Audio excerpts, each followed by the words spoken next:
it's in the middle of it. So, I'm just doing this little video because I kind of want to lay it all out on the table. In the sense of starting this grow was very difficult. Finding information, more importantly, is very, very difficult. It wasn't something like you could search on the internet, but most of it was indoor stuff, and I was ready for an outdoor grow, and the only thing I had to go off of was my sister, who she had started before me. Apparently she just knew some friends that hooked her up with info, and I got as much as I could from her. But also I naturally have a green thumb, and I know how to grow things. But it was intimidating trying to,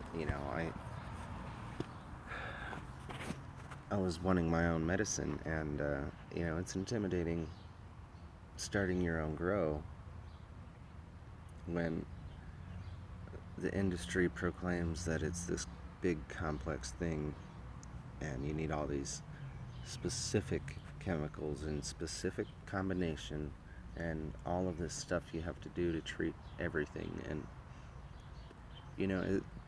that may do better yield and produce better, then that's great, and all the do's and don'ts of growing, and it's almost hidden information still, even though it's legal all over, and I find that kind of odd.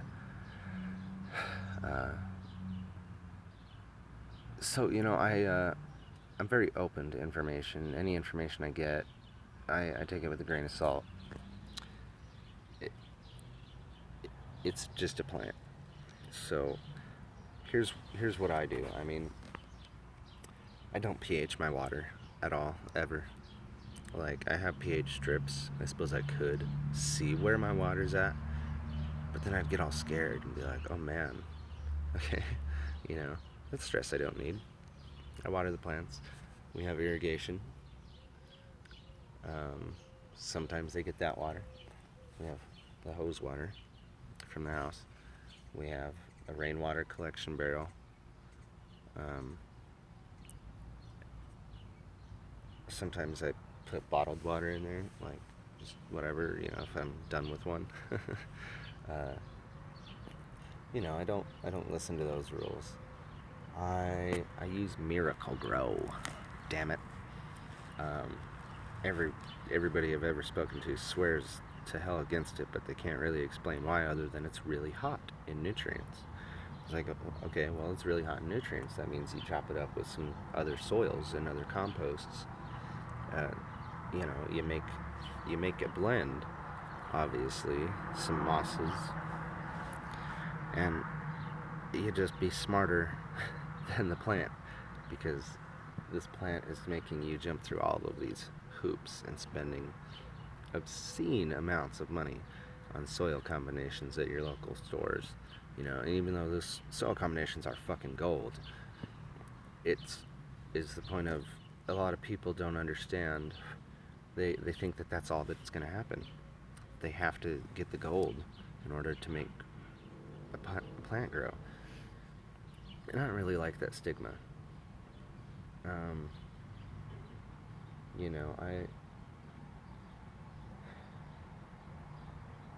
It cost me, I want to say $1,000 or more, probably way more so far, to build my greenhouse. I originally thought about 150, because I didn't calculate in a lot of stuff.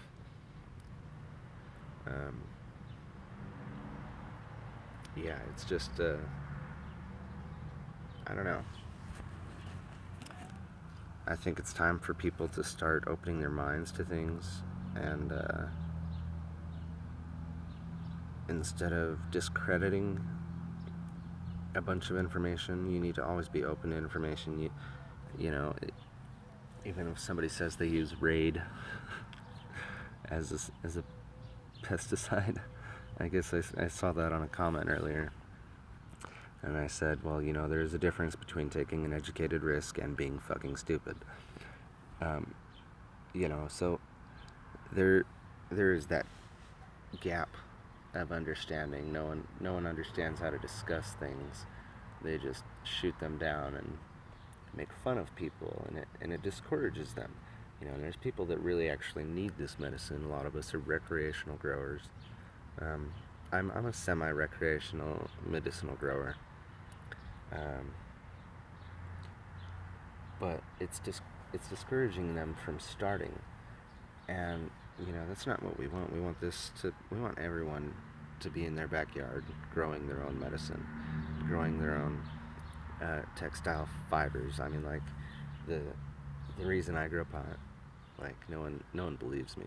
Like I like to smoke it a lot, but I really love the the herd. The stalk of it. I like the wood chunks in the root and in the branches that I can get out of it, and the art that I can do with it, the things I can make with it. So I just think it's time to loosen the belt a bit on what people do. Myself, for a pesticide, I use actually, it's sitting right fucking here, and obviously diluted. It's in a spray bottle, and here it is. I have the internet in uproar. So, I'm actually a conservationist for the state. Not a big position, but I do know a little bit about herbicide and pesticide application and how it travels, how it affects. So I'm not a moron. Okay, I carefully sought out this. It's your common vegetable pesticide. It's the stuff you put on your tomatoes and your potatoes and all your plants. Kills leaf-eating insects. Okay, so obviously I'm not putting this on my plant. I'm not retarded. The internet assumes I am, because the internet's retarded. But what I do is, in a diluted solution, see, I have a ton of clay in my greenhouse, and then I have my soil holes.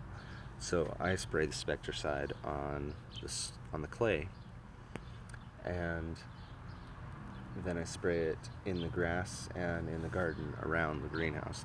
Okay, so I'm using the Spectricide as a barrier application. Obviously not foliar, I'm not dumb enough to put poison on my plants. What goes on my plants is, I'm not sure if it's a teaspoon or a tablespoon, but about a spoonful of neem oil and a spoonful of dish soap into a gallon of warm water.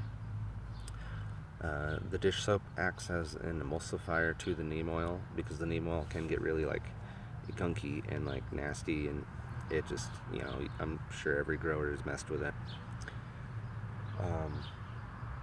And that's what I use for foliar application. And then to combat the earwigs, I do the petroleum jelly remedies. I use simple freaking gardening techniques. The internet just destroys me, because I use Miracle Grow. I don't regulate my light that well. I don't, yada yada yada yada yada. Guess what, guys? I've been growing vegetables since I've had thumbs. So I don't see any difference here, and so far I'm successful. My sister's been successful, and I think more people need to open their minds and kind of break that stigma. And remember, always, don't become ignorant in a discussion or a debate. And not a people understand what that means. In a good discussion or debate, both parties are making valid points. Okay? At that point, neither party is ignorant. They are continuing on their conviction of their topic, of their side. At the point you become ignorant is when one party begins to discredit the other party's information because they have no more information for themselves. So it's kind of like putting your hands on the baseball bat, you know? Everyone wants to be the one on top. Okay, so you just kind of make an ass out of yourself when you really just discredit people and shoot them down, because that kind of just means you saw them reaching for the top of the baseball or the baseball bat, and wanted to stop it. So I mean, it's just ridiculous. I really hate when I get into discussions with people and they turn in that direction, in a discussion where all they have left is to discredit what I've said. They don't have anything to back it up. They don't have anything to like validly discredit. You know, they don't have any education to back up their point. They're just saying I'm dumb, yada yada, not gonna smoke your garbage. Like, it's time the world got a little bit smarter, especially the cannabis growers. Yeah, so I don't know. That's just kind of my little rant. I'm quite a peaceful stoner, and even though I like to, yeah, every now and then you gotta rattle the cage. Some people say I pushed the cage over, and I say, well, maybe it'll open the door and it'll let ideas fly free. So hopefully that's what this little video has in effect. I'm just gonna, since I'm live right now, I'm gonna do a little connection. I just read the word connection. I'm stoned. Anyway. Meow. Yeah. Anyway, so I have some succulents here, and those are going out in that weed-filled garden, elf garden, fairy garden thing that I'm making for my mom. And here I have lettuce that I'm attempting to get bigger. I planted it all in succession, and I had to separate it out, and I have some good ones in the greenhouse. I'll show you. This is my cactus. I took it from my family's property up in the mountain town, from the cabin, like, you know, just a sentimental place, and I took the cactus out of the ground from there, and it's taken 2 years for it to grow any growth, and this little guy has been growing fast, like doubles in size by the week. So it's really exciting. This is one of my favorite things in the garden. This is also a sentimental plant. It's a wildflower from a cemetery where a family member is. And, you know, that's growing really well. And so let's take a little walk around. Let's see. Okay, so we have our yellow pear tomatoes. I have just discovered aphids today. Unfortunately, you can see, like, I don't know, well, the camera's not great. You're not going to see, but they're little red baby little bitches. We have Cherokee purple. Those are my favorite. Again, I thought they got a different one. Anyway, more Cherokee purple. Again, favorite. We have some Romas, some irregular Romas. We have Parks Whopper Improved and Merglobe Heirloom. Yeah, we don't have any cool friends that can give us actual heirloom, like cuttings and stuff, so we had to go with Bonnie on all these, pretty much. Well, actually, no. These first three, these were actually grown hydroponically by a local vocational school, for, like, you know, troubled youth. They do, like, automotive, they do horticulture, culinary, stuff like that. And yeah, so they had a sale earlier this year of all the plants that they grew in class. So these are some top quality strains here. See, plants are all the same, bro.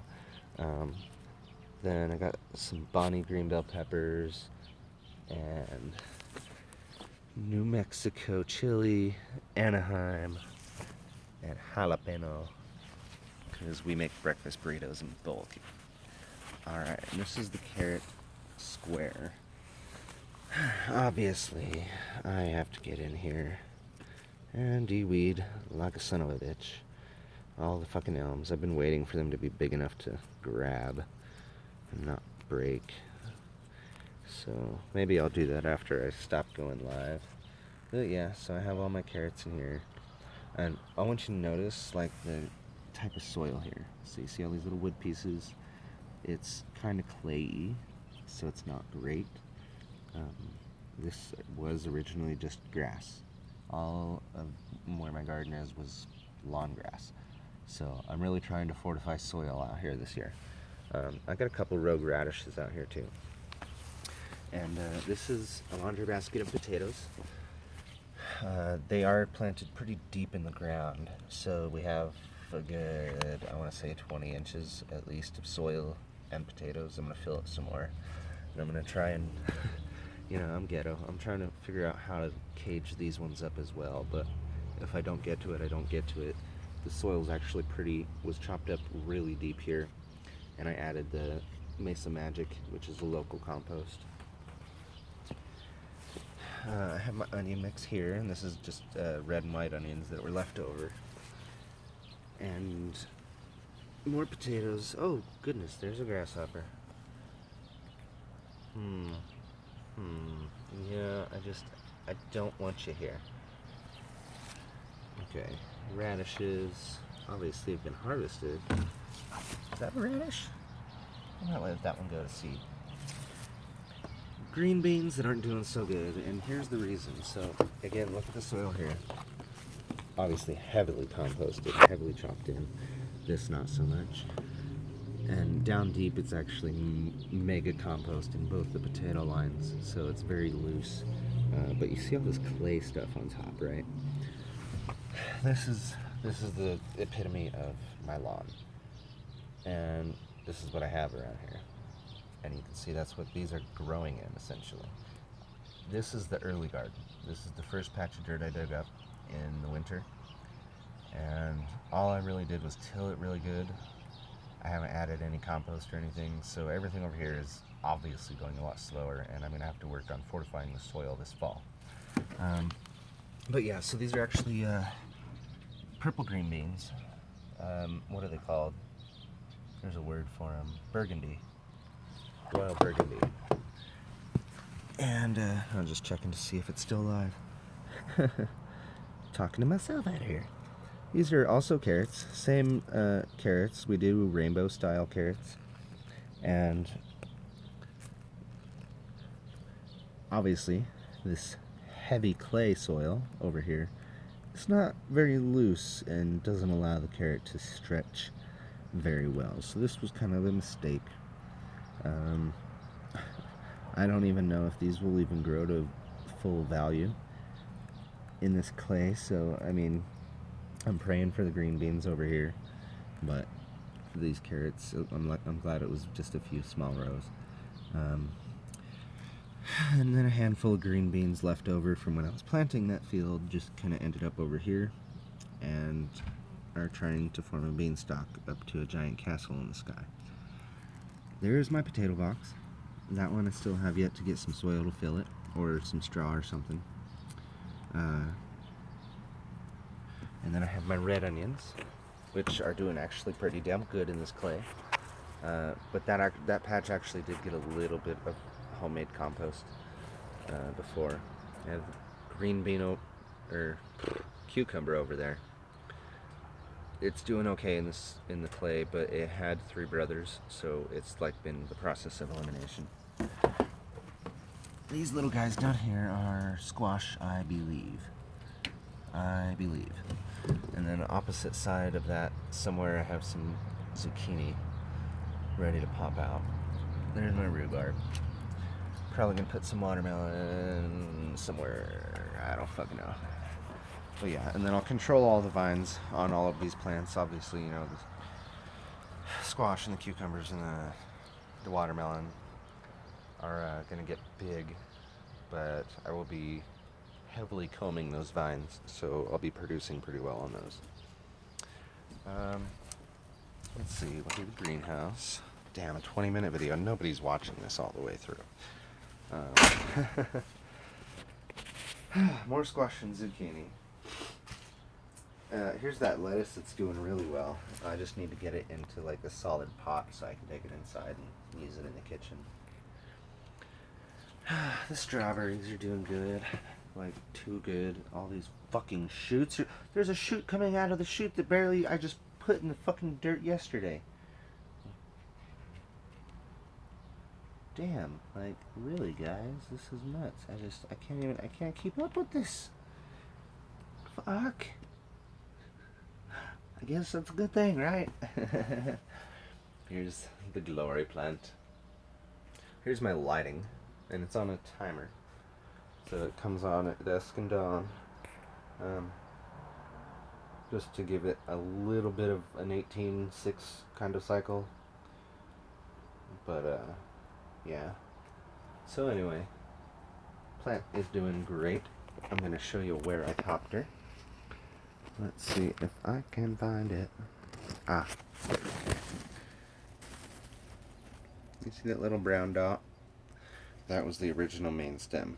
And I just barely nipped like a guy this big off of him. So